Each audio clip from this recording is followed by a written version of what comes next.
Bismillahirrahmanirrahim. Assalamualaikum warahmatullahi wabarakatuh. Perkenalkan, nama saya Jihan Alam Syafdi. Saya dari kelas XG. Dan terima kasih kepada ibu dosen saya, yaitu Bu Julia Bea. Baik, saya akan menyampaikan materi yaitu tentang toleransi Pancasila. Baik, Pancasila sebagai pondasi toleransi antar umat beragama. Pancasila lahir dari kesepakatan politik, budaya, dan agama. Dengan demikian, Pancasila mestinya menjadi landasan teologis bagi agama-agama. Tujuannya untuk menjaga sikap saling menghargai perbedaan, menjaga kesantunan dan keramahan kehidupan sosial keagamaan. Yang pertama, membangun sikap toleransi dalam beragama. Pada alinea keempat pembukaan UUD 1945 disebutkan bahwa dasar negara Indonesia adalah keseluruhan nilai yang terkandung dalam Pancasila. Pancasila bukan hanya dasar negara yang bersifat statis, melainkan juga dinamis, karena Pancasila pun menjadi pandangan hidup, filsafat bangsa, ideologi nasional, kepribadian bangsa, dan sumber dari segala sumber tertib hukum. Tujuan negara perjanjian luhur bangsa Indonesia yang menuntut pelaksanaan dan pengamalan dalam kehidupan bermasyarakat.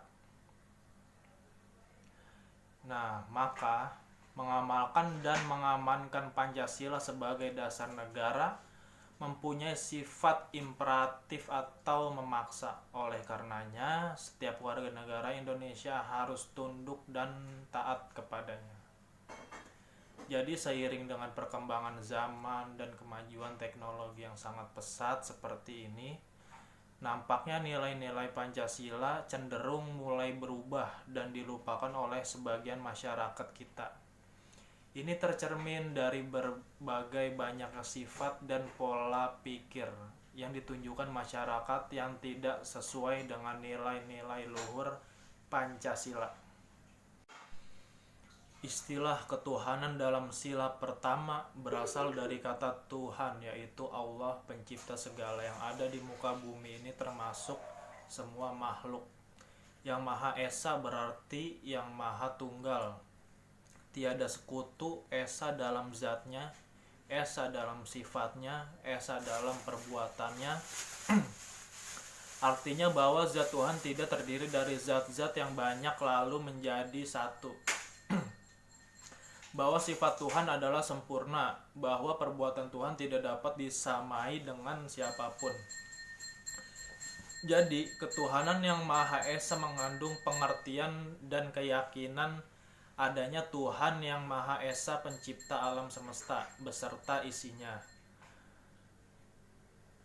Jadi dari keyakinan adanya Tuhan yang Maha Esa itu bukanlah suatu dogma atau kepercayaan yang tidak dapat dibuktikan kebenaran melalui akal pikiran, melainkan suatu kepercayaan yang berakar pada pengetahuan yang benar yang dapat diuji atau dibuktikan melalui kaidah-kaidah logika. Jadi atas keyakinan yang demikianlah maka negara Indonesia berdasarkan ketuhanan yang Maha Esa dan negara memberi jaminan kebebasan kepada setiap penduduk untuk memeluk agama sesuai dengan keyakinan dan beribadah menurut agamanya dan kepercayaannya.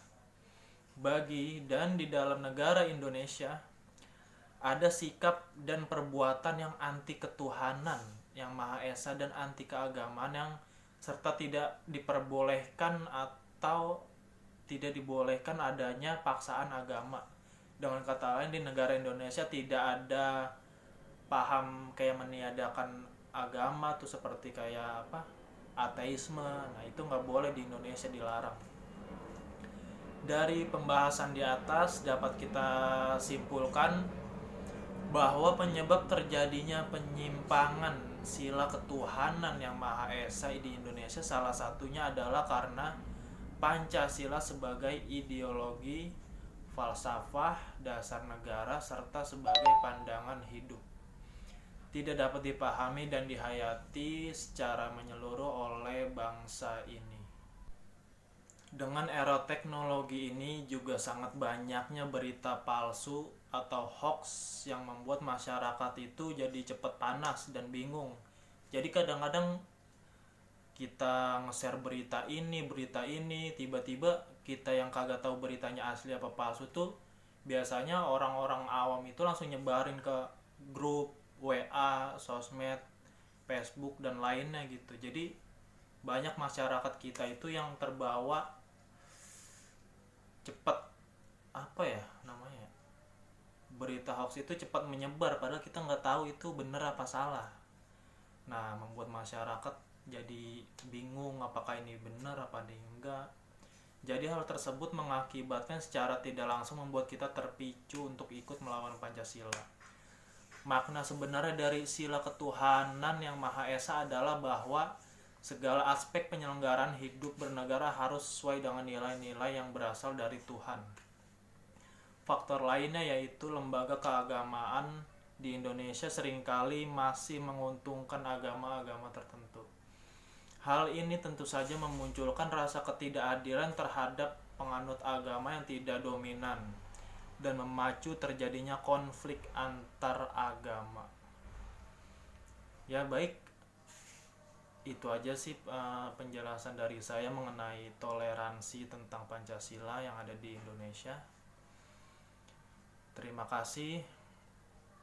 Assalamualaikum warahmatullahi wabarakatuh. Salam Pancasila.